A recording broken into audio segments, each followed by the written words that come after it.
As part of this year's annual BGov lobbying report, I looked at the firm Mercury Public Affairs, which tells a really interesting story about how lobbying works. The firm had really giant growth last year, and part of that was because it has Trump ties, connections. People who work at the firm are tied to the Trump administration, and that translates basically into gold on K Street. One of the firm's partners worked on the Trump campaign, and also Susie Wiles, who is the current chief of staff at the White House, came from the firm. She worked there as recently as last year. So that, combined with former members of Congress, Democrats and Republicans, who have gone through the revolving door and set up a book of business, really made for big growth for Mercury last year.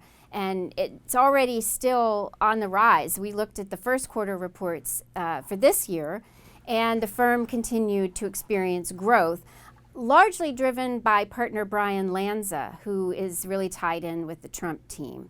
And ties to the Trump team are really at a high commodity on K Street right now, with not so many people who can sort of sell themselves as having those ties.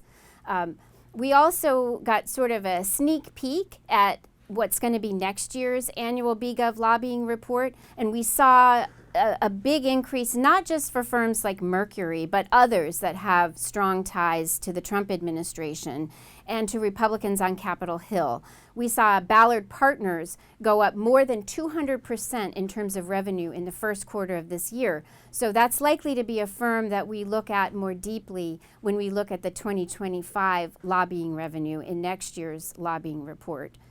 This year was the 10th anniversary of the BGov lobbying report, and so the big takeaway of the past decade is that this has been a growth industry. And obviously there are firms that rise and fall depending on their political ties or what's going on internally at those firms, but the big takeaway is that it has been a growth industry, and 2024 was the biggest year for lobbying revenue that we have tracked so far.